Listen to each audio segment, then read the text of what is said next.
What's up, everyone? Welcome to episode 205 Left Coast Leafs podcast. I'm Sean Orr, joined with my good buddy Trevor Bast and someone else tonight. Yeah, man, we have a special guest. We haven't had one of these for a long time. I am super pumped to finally get on the podcast. A gentleman I met in Muskoka back in September, Ric Kruszynski. There's a backstory here. Coming to us from Ohio. Where in Ohio are you today? Where's your spot? Just south of Cleveland, and to put it in all proper perspective, almost 4 hours due south of Toronto. Okay, so it's a lot closer than I thought. Ric was a keynote speaker. Sorry.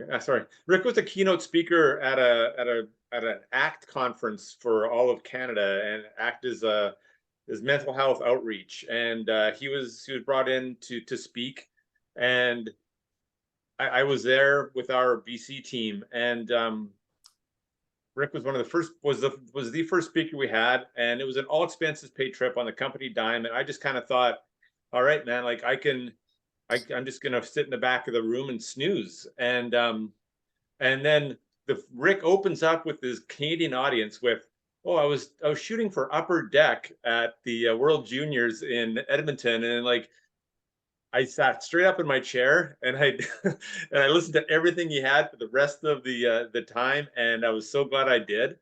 And so I don't know where you want to start on sort of telling us a bit about yourself and your background in both photography and your career path, but we got time for that. Well, sure. I will somewhat amend the backstory. As I was trying to engage, if you remember the World Juniors, that's when Kent Johnson scored the goal to win it for you all. And I had actually gotten pictures of him in Columbus in his initial debut. That at the time that happened, there were only two of his hockey cards out on the market, and both had photos that I took.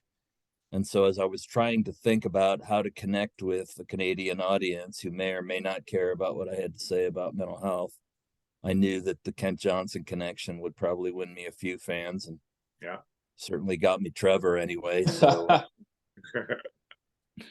background, the real professional identity is social work and counseling, and I've been at that for about 38 years now. I run a technical assistance center based out of Case Western Reserve University in Cleveland, Ohio. And we provide training and consultation and support to agencies that do outreach, mental health, and addiction services. But the photography thing has become a weird little side gig that took on a life of its own. Started, I don't know, about 12 years ago. My son was starting as a 10-year-old playing travel baseball. And I learned very quickly that I was at high risk of becoming an asshole Little League parent. And there was a guy who came to games, and he would bring a camera with him, but he'd never use it. And so I asked him if I could borrow it and just start taking pictures. And I talked to a friend of mine who was at the time covering the New York Jets, and had asked him for some tips. And he said, yeah, take 10,000 pictures this summer, and then we'll talk about it. So I took like 10,000 Little League pictures, and then I just really got the bug and kept after it. And one thing led to another, and a couple of years later, I was taking pictures for Ohio State's hockey team. And I don't know how much detail you want me to get into it all, but about 2015 or so, I happened to be in a media room and for an MLS game, and a gentleman who is the editor of a local publication there was bemoaning the fact that his hockey photographer had to decline shooting the season for some reason, and he didn't know how he was going to cover CBJ games there. And I immediately said, well, I can do it. I was like, my dream would have been to shoot an NHL game just once, right? Just to be able to say I did it. So there I was offering to shoot like the whole season. And he took me up on it, and one thing led to another. And now it's year 7 or so of shooting the NHL. 2 years ago, a year and a half ago. I'm a lifelong card collector, right? I started collecting trading cards when I was about 5 years old, and started collecting hockey cards when I was about 9, 10. And on a whim, I sent a message to whoever runs the Upper Deck Twitter account and said, I'm an old guy. I got this bucket list thing that I want to have a picture make it onto a hockey card. Can you help a brother out? And they sent me a very polite response. Sir, as you could imagine, we get lots of inquiries like this or whatever. We really appreciate your support for Upper Deck, blah, blah, blah. I'm like, no, really, I'm legit. And I sent them links to some of the CBJ galleries that I had shot for this publication in Columbus. And they said, oh, well, you are legit. Actually, you should contact our director of photography. Reached out to him and said, look, I'm not looking for a job. I'm not looking for anything other than just one shot to shoot a game that I could maybe get a picture onto a hockey card. And he said, well, as fate would have it, I need somebody to cover the Columbus market, and I could give you a tryout. So I get a tryout. I shoot one game for them, and I sucked badly, largely because shooting for hockey cards is a very, very different kind of photography than shooting for journalistic purposes, where you're trying to get the game-winning goal, or you're trying to reflect the tone of the game. Whereas this, you're trying to get players somewhat isolated, and a different kind of look, different kind of shooting. Mm-hmm. They let me have another game, and did really well with that, and so wound up shooting 5 games for them last spring that became 3 cards in MVP, 22 cards in Upper Deck Series 1, and 15 in Artifacts that just came out last week or so. And so that's what those 5 games produced. I've shot 17 games for them this season so far. So I'm really looking forward to seeing what makes the cut. That's always a fun thing for me when the cards come out, and see what made it and what didn't. You never know when somebody else is editing what they like and why or whatever. So I'm now. You get a copy of the cards? If I buy them, like they don't really. Oh yeah. Which I was kind of gonna do anyway, right? I mean, I've been collecting forever, and I'm a regular customer. I probably should have made an arrangement with Upper Deck where I just shoot for merch. I give them all their money back pretty quickly. But so yeah, that's the long and the short of it. How did you end up in Edmonton? What's that? How did you end up in Edmonton shooting the World Juniors? I didn't. I would have loved to have been up in Edmonton, but alas, those pictures of Kent Johnson that I got were ones that I shot in Columbus. Oh, okay. So yeah, I was mistaken. Well, and I'll tell you, I grew up an Oilers fan when cable TV came to our town. It was 1980. And the very first game that I saw, NHL game on TV, was the Oilers and the Whalers. There you go. What are we drinking tonight, Trev? Oh, we got a little Nelson Brewing Company, hazy pale ale. It's the Valhalla Lazy Pale Ale. Very nice. All right. From Liquor Planet. Yeah. Yeah, you guys do a nice job covering a lot of ground on the beverage front. That's for sure. Cheers. It's the fun part of the podcast. It is. That's the OG part. Sean's idea, episode 1. Let's have a beer. I love it. It brings a distinct Canadian flavor. Yeah. Sorry, I interrupted your story there about. No, it's okay. But anyway, the whole deal was that I just basically followed the Oilers for years. We didn't have hockey in Ohio at that point. Barons had folded and gone to Minnesota in 78 or so. And so by 80, it was nothing. And latched onto the Oilers and became hardcore, and they rewarded me routinely thereafter. And even to this day, they're my other team when I'm not rooting for CBJ. Every time they've ever played in Columbus, I've been there, whether as a fan or as a photographer.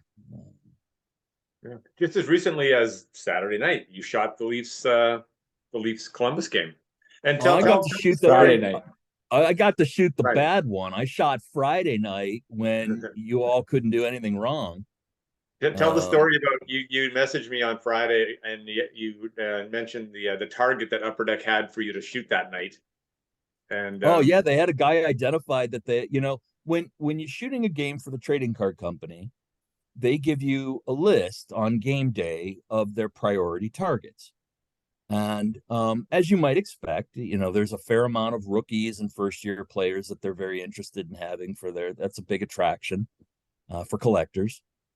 And then, big name stars come next and whatnot, and maybe guys that have been picked up in a trade or whatever, new shots in a new jersey, what have you. But the guy who was highlighted as, the absolute single priority as for a rookie had gone back down to the Marlies like the week before. So he wasn't even going to be playing. Bobby McMahon. Yeah. Yeah. So that was the guy they really wanted. I immediately sent the photography director there a note. I'm like, hey, my sources tell me he's not even in Toronto. All right, well, I'll get the rest of the list. So I did. So could you walk us through what a game is like for you? Like what's do you have a game day routine? How do you watch the game? What's it like for you from your vantage point? Game day routine is get to the rink probably hour and a half, 2 hours before the game. Take out all the equipment you're going to use, clean it up, tune it up, get everything all set to go. When I'm shooting for Upper Deck, it's a very different thing than when I'm shooting for Columbus Wired, which is an online publication that I shoot for as well. Upper Deck, I've got to go through that shot list and identify all their priorities and whatnot. So I'll take a game roster that's provided by CBJ Media, who's all dressed for that game, etc. Go over it with a highlighter and different color highlight my priority player targets for that game and go set up my spot. They assign you to any one of about 7 photo ports that are along the glass around the periphery of the rink. And there's a spot that I get when I'm shooting for Upper Deck that just lends itself really well to being able to shoot both teams, because you're not shooting up ice so much as you are shooting across toward the bench. And you get a lot more action, a little closer to center ice. But anyway, set up there. And warm-ups happen, half an hour before a game. So I'm in position on the glass a half hour before the game. And that spot is usually in front of the visiting team's warm-up. So there I was, camped out in front of the Leafs. And you're going through your target list. It's they don't want a lot of warm-up pictures. They don't want guys with their chin straps unstrapped or whatever. But I do think sometimes getting guys that don't wear helmets and warm up is a cool shot.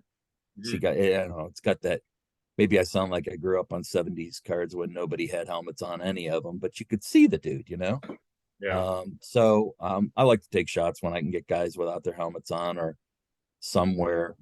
I'll show you later. I brought a handful of pics to share with you from Friday night. Shot of Tavares that I got up close, where it was just his eyes looking out across at the scoreboard and whatnot, and it turned out pretty cool from up close. So you get what you can there. If one of your targets is the goalie who's not playing, then you try to get some warm-up shots of him cropped tight enough that it might look like it was actually in a game, but you can usually tell from all the fans standing around you. Right. Yeah. And with their signs asking for a puck. Every one of them wants a puck. It's their first ever game or their birthday. Or they'll rock, paper, scissors you for a puck or a stick. Yeah. And I was impressed. Your Leafs were very good to the faithful, and they made sure to come around and it happened to be Hockey is for Everyone night on Friday night. Okay. So the warm-up pucks had a special logo on them with both the Leafs and the CBJ logo, and had the little thing on it. It was kind of cool. Yeah. And they were liberally throwing those up into the crowd to the kids and the folks in the Leaf gear and whatnot. And so nice. That was kind of neat. They're good that way. Yeah, it was, and I mentioned to you on game night, out of the first 1,000 people or so into the rink, 800 of them had to be wearing Leafs jerseys. So, I mean, y'all travel pretty well. It was something. I would imagine a fair number of those people drove down. Hey. Oh, it's an easy drive, right? I mean, it's as long takes. I can go from Cleveland to Toronto in the same time I can go from Cleveland to Cincinnati, and so it's not a bad drive at all. Plus, you've got fans locally who grew up as Leafs fans. That's one of the things about Ohio is because you didn't have hockey here consistently. People adopted their teams from all over the rest of the league, and you've got local fan bases for other teams on top of then Pittsburgh's a 2-hour drive. So when the Penguins come to town, forget about it. You got all that. Red Wings are 2.5 hours. So, they fill the place. Anyway, that's game night up until, they drop the puck and then you click into a different mode, right? So it's a bit like target practice when you're shooting for the trading card company. You want to make sure that you get all the guys that they've prioritized and get them when their shoulders are squared to you if possible and not have their face turned away. And so it's a little bit like just waiting for guys to be in a hockey card looking pose and get those shots as they avail themselves. So probably take something in the neighborhood of 2,500 photos a game. Wow. Yeah. Now, are you taking these shots as you're looking at your targets?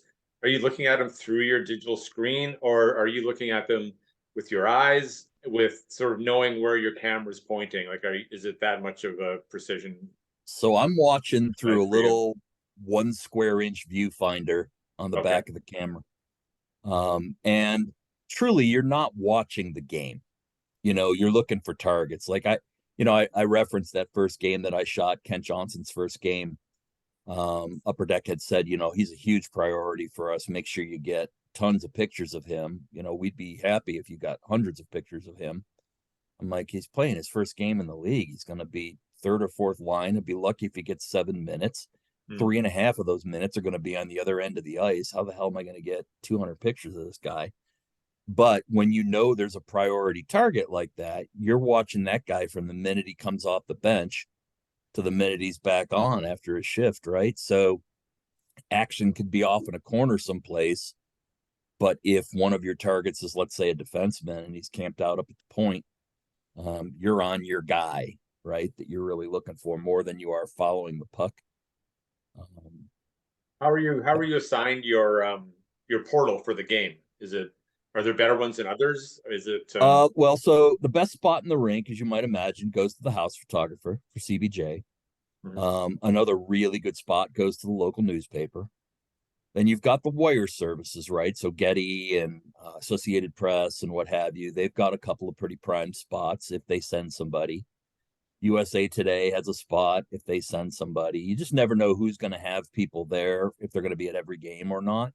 Yeah. Then there are a couple of smaller outlets like the one that I shoot for when I'm not shooting for Upper Deck. But the average night, you get maybe 7 or 8 photographers. Generally speaking, everybody gets a spot, and it's rank ordered basically by the priority of the media outlet that you're there for. It's nice with Upper Deck. The priority is a little bit better than it would be when I'm shooting for Columbus Wired. So get a nicer spot to shoot from that way. So looking back, you've been shooting there since, I think you said 2016 or so. What's the most memorable game or moment that you've been at taking pictures? Or a picture that you've gotten that's just like it stands out, and why does it stand out? All right. So this is a great story. But let me just say the sentimental part was being there for a CBJ playoff game. Those don't happen around here very often. So being able to say I'm working a Stanley Cup playoff game as somebody who was just a yokel photographer, that was huge symbolically. I'm shooting a Capitals game about 3 years ago, and I'm in my spot down on the Washington end. And I went straight to the rink, had skipped dinner, so I'm starving, and I grabbed myself a pretzel from a concession stand to eat on the while I'm down there waiting to get set up, right? Kuznetsov skates over where I'm at, and he's looking down at me, and he's pointing. And I'm like, what? And he's pointing. And then the lady next to me goes, I think he wants your pretzel. And I'm like, no way. And I held up the pretzel, and he's like, yeah. I'm like, all right. So I rip off a corner of the pretzel, has me hand it to him through the photo hole. And he eats the pretzel right there during warm up. And God bless the lady next to me. Got the whole thing on video on her cell phone. I have to send it to you guys, but it was a little surreal. Like I'm not sure what you patient. Does that make you patient zero for the pandemic? What stems from that? I just, on my bingo card, if Evgeny Kuznetsov eats your pretzel for dinner on the ice in warmups, was not anything I was banking on that day. And so he was very good fun about it and good natured. There are guys who will play around that way, in warmups and whatnot, and whether or not they're, goofing with the fans or whatever. Some guys will play to the camera a little bit, not often, but every once in a while. Yeah. Did you get something else to eat? I had what was left of the pretzel until the next intermission, but I had a lifelong story and now a video to go with it. So yeah, if I'd have been on my A game and knew that question was coming, I'd have had the video for this for the pod. But yeah, the Kuznetsov pretzel incident would probably be the most significant thing that's happened to me there. What was it like? Were you in game 4 of the first round series against Tampa Bay to sweep them? Were you there? No. Okay, I was gonna ask what the vibe would have been like for the first series win. That whole series was insane. Yeah, it was. What's it like to win a playoff series, Rick? What's that? I said, what's it feel like to win a playoff series? That would be the only example of that ever happening that we have. So, I have grown up a Browns fan, so I'm, Ohio sports is kind of where happiness goes to die. Oh God. So we learn to cope, We're of a similar age. Sorry, Sean. And so I still think that Cleveland, the Browns have not been my favorite team, but I've never cheered harder for a team that wasn't my favorite team back in the day of the Kevin Mack, Ernest Biner. Those teams were great. Those teams were great. I just love watching those games with those two guys, both like two 1,000-yard rushers on one team. It's just that's some old school football. Yeah, a lot of good players from that era. Those teams were always in the playoffs and whatnot, and there was always some. Stop me if you've heard this before. Always some catastrophic ending to what was otherwise expected to be a really promising playoff run. There's a lifetime's worth of 30 for 30s in every single Cleveland Browns playoff story. There really is. Really is. And I guess if I'm going to commiserate with anybody about it, it's probably got to be Leafs fan. Right. So. We're all in that club. Yeah, you get it. I mean, I know that you get it, right? So yeah. What's that TV show, like 1,000 Ways to Die or something like that? Like that's kind of our world, right? Yeah. But this year looks different, doesn't it? Until it doesn't. And we'll wait till April. There was something about it. I watched both games, this weekend. And so I don't get to watch a lot of Toronto, but I watched, one up close and personal, the other one on TV when they went back up to Toronto. And I thought, something about this team. And there was no Matthews. Yeah. So you got to figure, when they're at full strength, what's the weak spot on this team? Like we go into it with like, look at who we have drawn in our first round. That's more like, luckily for these guys, they play up to their opponents. And, but every year it's that 2 versus 3 matchup against either Tampa or Boston, right? It's outside of the anomalies of the bubble playoffs. But so like we come by our scar tissue fairly honestly in that regard. I mean, it's and the playoff format, I bet you if you really looked at it, we'd play one of those teams anyways. Like you just got to win. We've been everyone except our first Washington series we had an elimination game, and so you can't ask for more than that. I mean, it's not like they're getting swept or anything. So I just you've got all the talent, I Just just gotta win. gotta win, baby. get it done. Yeah. What's your favorite player to shoot, or who do you look forward to if you know they're like you're looking at the schedule? Who are you circling coming into town? I've had the opportunity to shoot Edmonton 3 or 4 times now. So being able to get a nice shot of McJesus doing what he does, I will tell you, and I don't know if you've had the chance to see him up close, but you watch it on TV and you're like, all right, this guy's flying around at a different level than everybody else. But when you're at ice level, watching that guy move, he's clearly a whole nother speed than everybody else that's out there. And when he decides he's just going to be faster than everybody else, you're done. So shooting him is great if you can keep up with him. Yeah. And this is going to seem really cheesy, but it's genuine.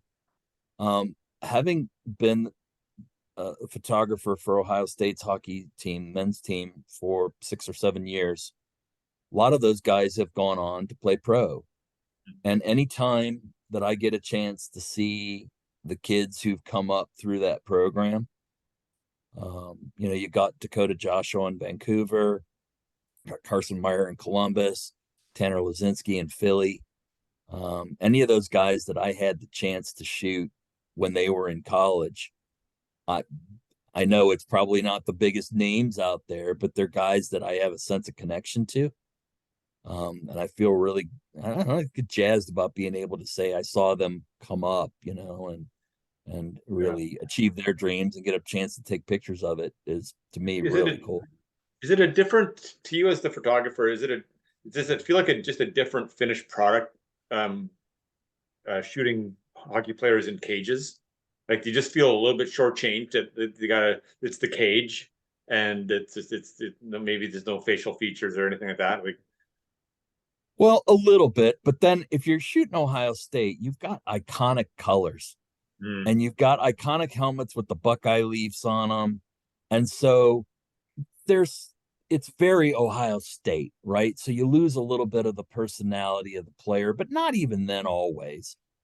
And I'll tell you, and I get asked this a fair amount, like if you could only shoot one thing, what would it be?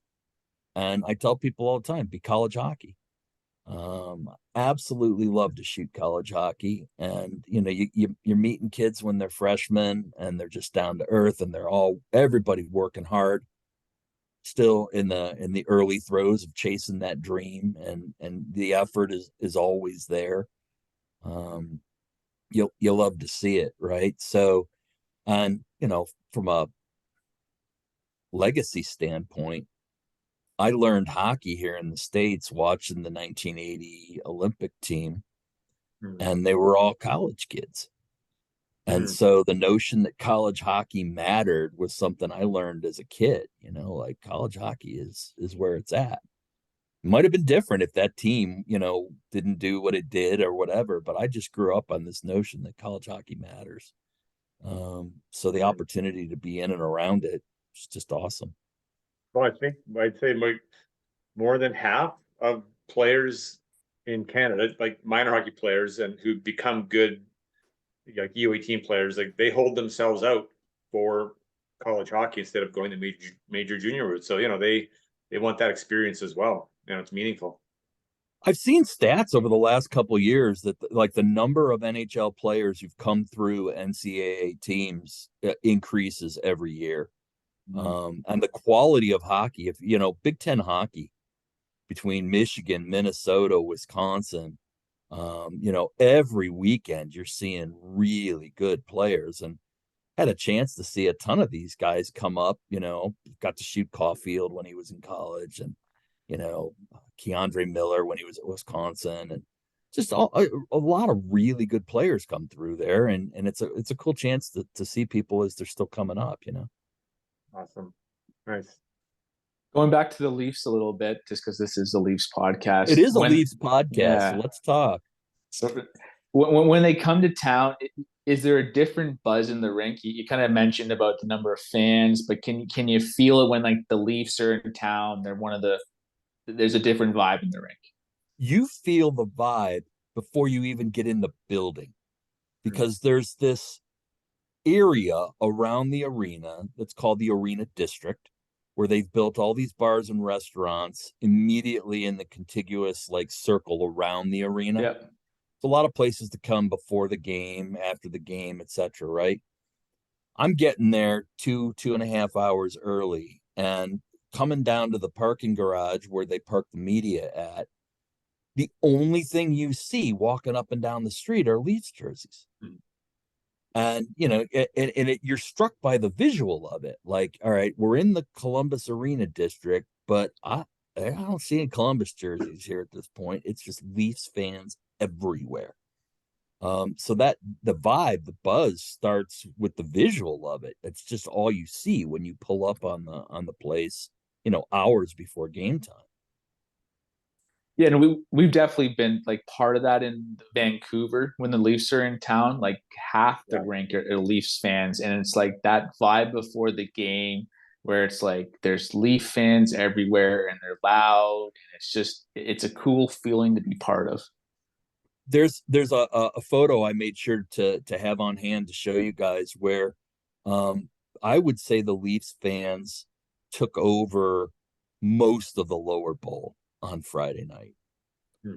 And including the section behind the benches, you can't spot a CBJ jersey in there. It's just nothing but Leafs jerseys. It looks absolutely like a home game for you guys.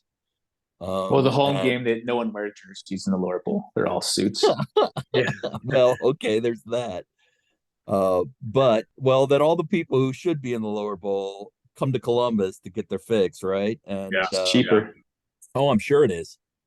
And they were there in force, and there is, and a lot of camaraderie amongst that group. Like when I was shooting warm-ups, I had Leaf fans on either side of me, all talking about how they spent their day and whatever. It was very funny because there was a gentleman telling another guy about how he took his son to a baseball card shop here in town and how disappointed they were at how little hockey there was there. And I like, well, I'm not really surprised, but I'm sure it's not Toronto that way.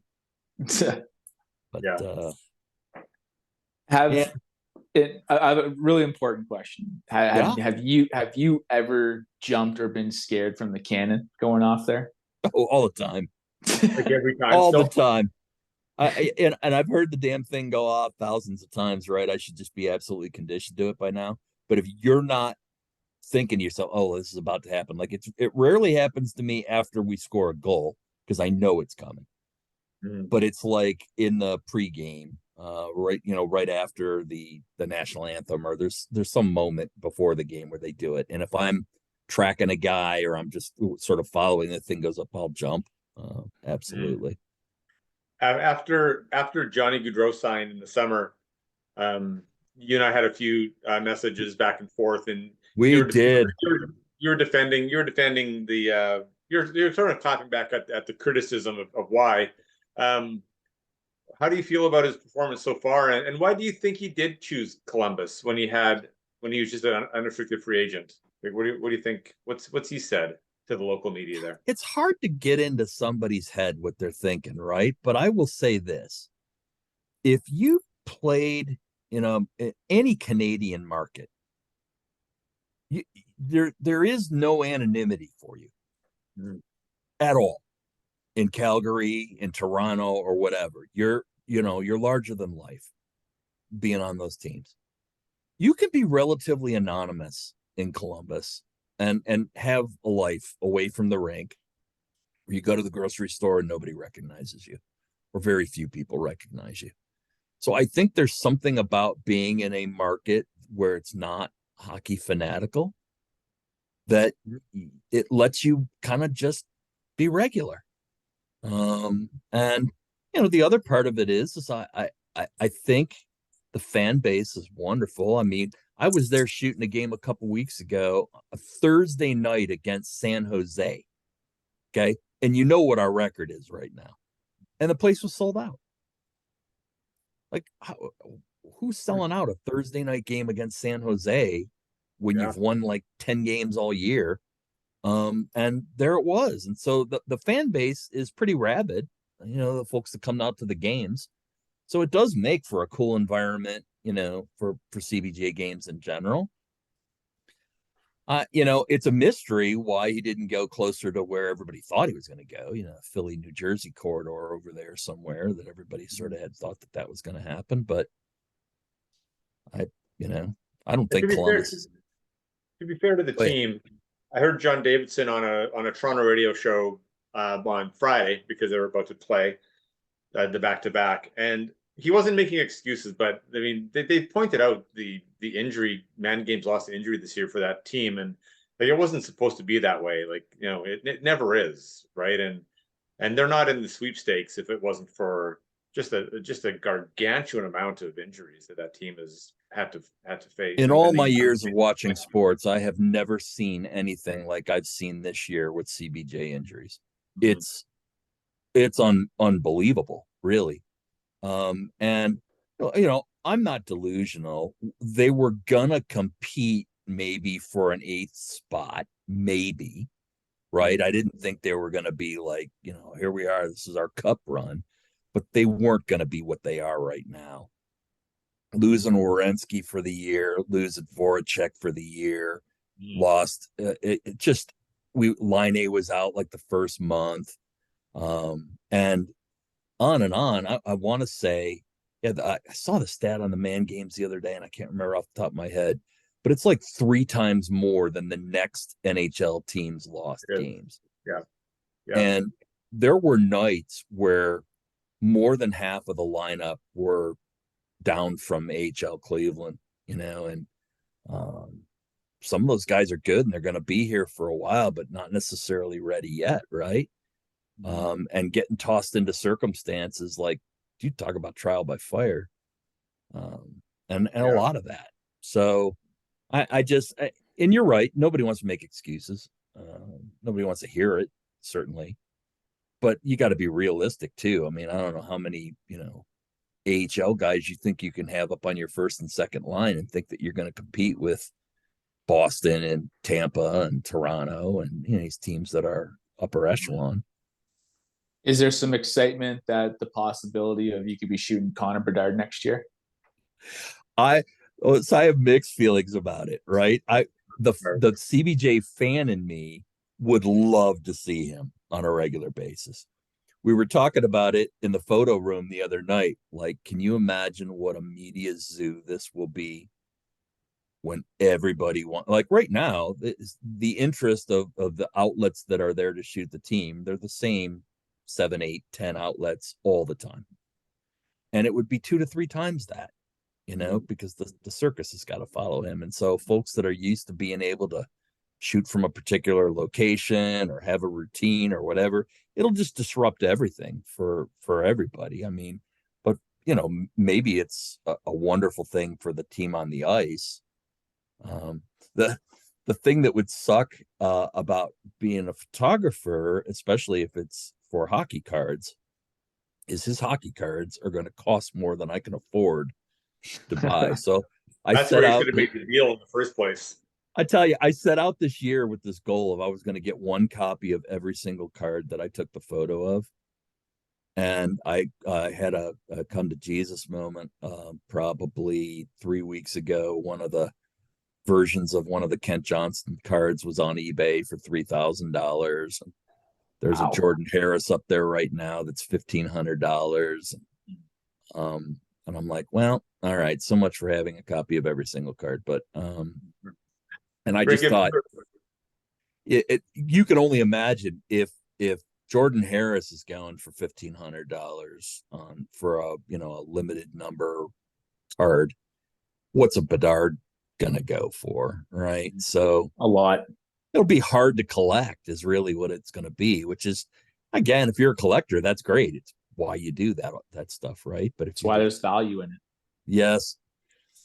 But if you're all sentimentally involved as a photographer and you just want to have pictures that you took on a card, then Bedard's probably not the guy. Do you get to keep the original? Like, would you have that original, or do you have to? Is it their picture? They own the rights, and technically all of the photos that I shoot for them are copyrighted to the NHL. So because they're leasing the license, right, to produce those cards in the image. So when I'm tagging all of my photos with metadata and putting in, information that's embedded into the image, they're embedded with copyright to the NHL. I keep them archived in the event they ever, come back to me and say, hey, do you have a version of this that's not touched, that you've never edited or whatever, that we can get, because our artists would prefer to do something different with this card than the way you edited it.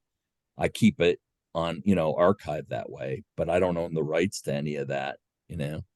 I suppose if I wanted to print one of my pictures for personal use, hang it in my den or what have you, I could, but I'm not, allowed to resell those or anything like that and distribute them. So yeah, that makes sense.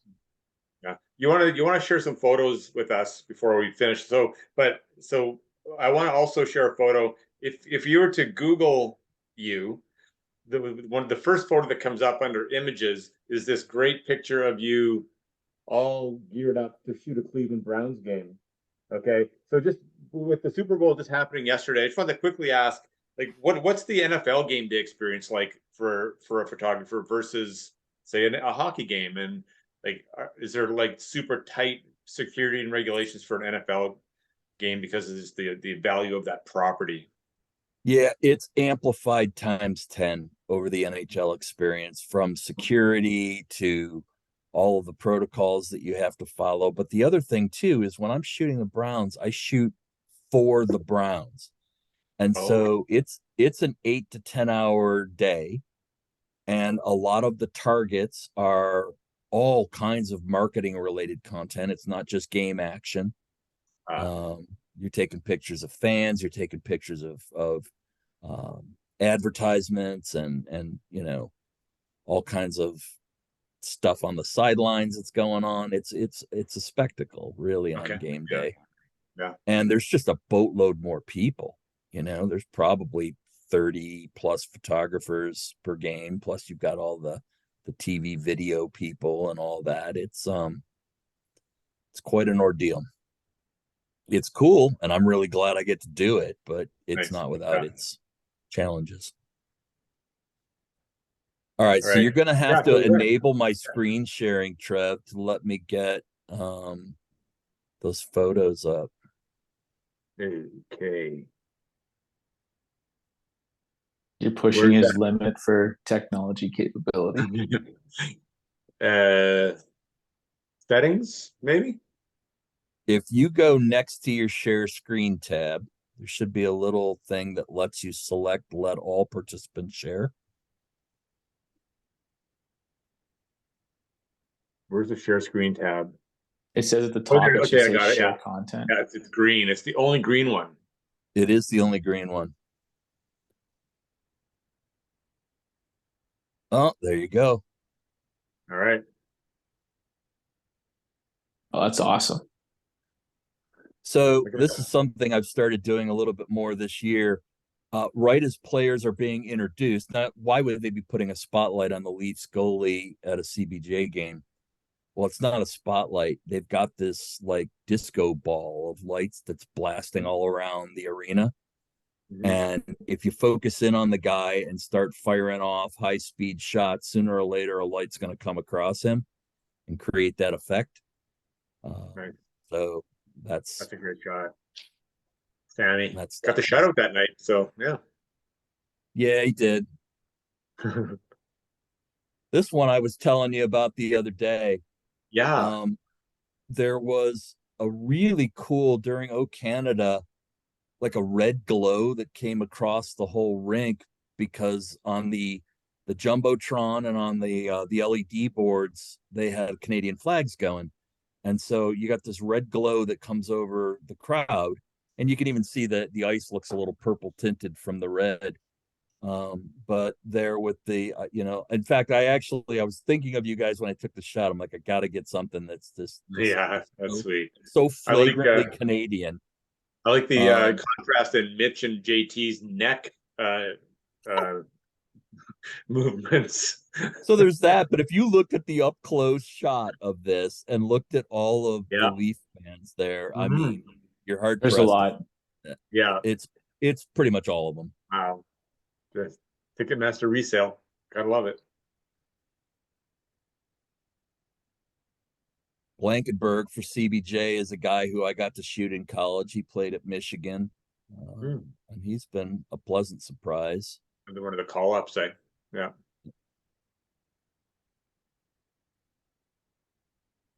There's a spot if you're shooting from section 113 and you time it when your right wing is coming down on goal, where the goalie squares up directly looking at you, and you've got to fire the shot before the player skates in front of you and interrupts that shot, right?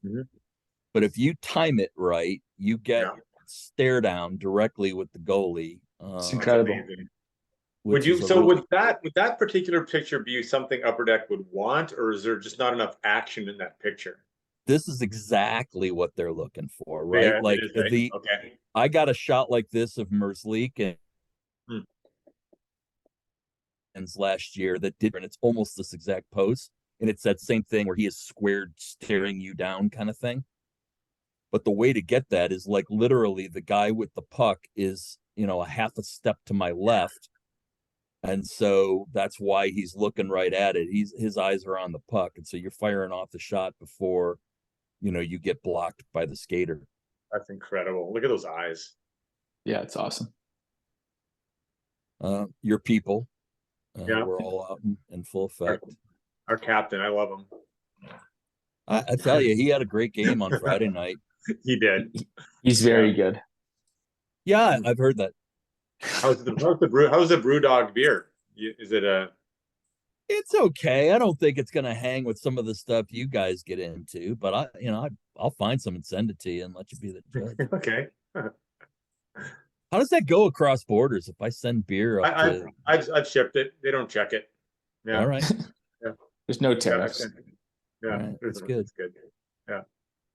So a nice bunting, full frame shot, whatever, just kind of turning up ice right there and right in front of me, which is really cool. Sometimes you're shooting way across the ice at, the far really dashers or whatever, but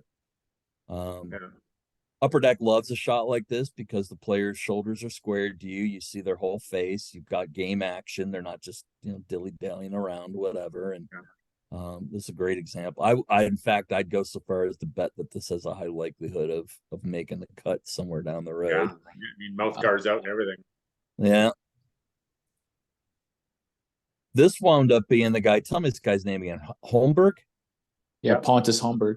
Pontus Holmberg wound up being the next priority target for me for the Leafs after the guy that wasn't there because he's in his rookie year. So I wound up taking, 35, 40 shots of him that game to submit. That's a good one.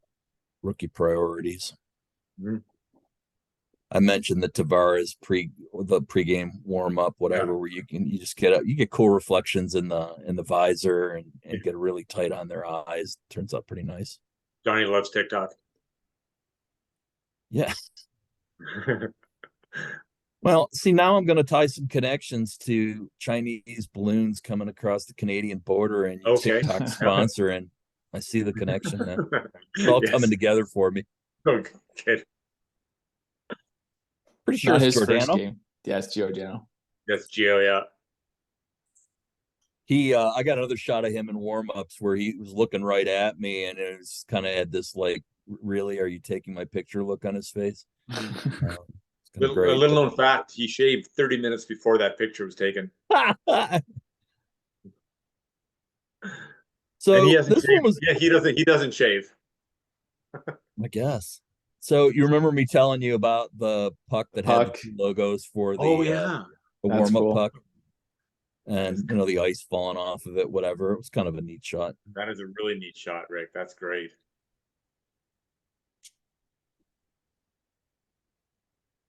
When forwards try to skate backwards, that's how I captioned that one. I have questions about milk.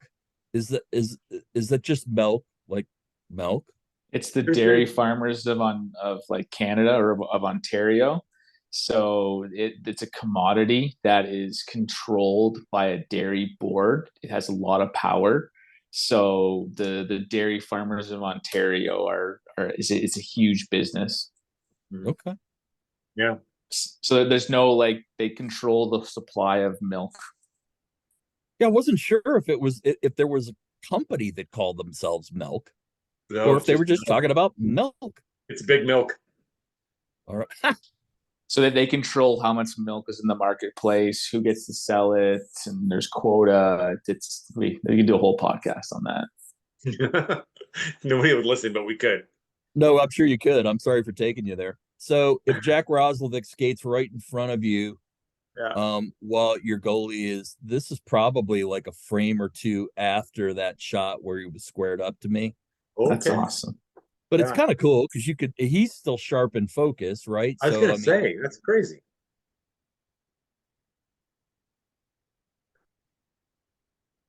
Yeah, Morgan, much maligned right now in the fan base. He's picking it up. Very divided. Yeah. Olivier's been an interesting guy for us. He'll fight anything that moves pretty much every night. Yeah, he's a battler. It's a little collision in front of me that happened to be snapping when it happened. That's the one that won't make upper deck, I guess. No, probably not. That's a good one. That's a good one too, actually. Weird face though. In his office. Yeah. It was interesting. There was a shot I had turned in from that game that I told you I sucked my debut game for them. And they're like, yeah, it was the goalie or a defenseman in front, kind of a similar shot, but his stick was in front of the leg of the target player. And it looked dominant to the other team rather than the guy who I was really trying to focus on. They're like, no, you can't have a stick in front of him. Okay. Yeah. Bunting's getting a lot of heat right now for like his pestiness has almost gotten to the point where he's crossed the line with the officials and he's not getting the calls anymore, and it's actually hurting the team. I've heard a few opinions about that right now. So he's kind of walking that line right now of not drawing the penalties like he used to. It's it's interesting commentary on him right now. You're foreshadowing one of my official pictures, but I'll wait for that one. Okay. Remind me who 12 is. Zach Aston Reese. Czar. Had Kent Johnson streaking in the reverse retro jerseys, and it was just a cooler shot of him cutting off the pass because you've got Marchenko over here completely uncovered. Mm-hmm. And as we've established, he likes to score goals. He's good. I like him. Yeah, I do too. He's great fun too in interviews and stuff. I don't know if you get a chance to see any of that, but good dude. Tavares taking the face off. The cool thing about the shooting location that I'm typically in for upper deck is it's right by this face-off circle, so you get these tremendous shots right there of whatever team's coming up your way. Sometimes they'll use that kind of a shot, other time they won't. But it's kind of an iconic shot, right? That's a really great shot. Yeah. Another one I like to get are when you can get a guy with the full bend on the twig, and catch him in a class on physics. Yeah, TJ. Funny how they even bend for the passes like that, eh? Oh, now that's a funny shot. That's a great picture. Yeah, that'll make the girls and the boys swoon right there. He's well, and once again, I would draw your attention to the color blue in the background. Those are all Leafs jerseys back there. Oh yeah. I need to pop off here, Rick. Trevor will Rick, be able to wrap up with you. We'll stay. And Sean, I had to get this one for you first, though. I know he's very popular in Toronto. No. Is that Wes Macaulay or is that St. Pierre? That's Wes Macaulay. Oh God. People just turned off the podcast. No. Well, anyway, so there you have it. Yeah. Handful of Yeah. snaps from Friday night's win for you. Oh, thank you so much. So we've taken up way too much of your time, and Sean's got to go anyways. So, but our viewers have really short attention spans. Before we go, Rick, have you been saving a fuck you? I have not. I really haven't. This will just be a really uplifting episode then. Keep it I positive. think it's going to be. I know you weren't counting on me to be wholesome, but there isn't really anybody that I can deserve it to. You know, I'm giving a big fuck yeah to Rick and the work that you do coming on our pod here. Awesome pictures. So I'm keeping it positive. Yeah, and the work you do in your real job too. It's how I first began to really respect you and know you. So thank you for all that as well. Appreciate you guys. Love to follow you and keep tabs on how you're reporting the team because it's real. All right. So are we gonna do a Go Leafs Go on 3, or do you want to say go Jackets, or how are we gonna do this? You can do whatever you need to. I don't think I should be on camera doing any kind of Go Leafs Go. Sean had to go. How about Go Blue on 3? 1, 2, 3. Go Blue. Go Blue, go.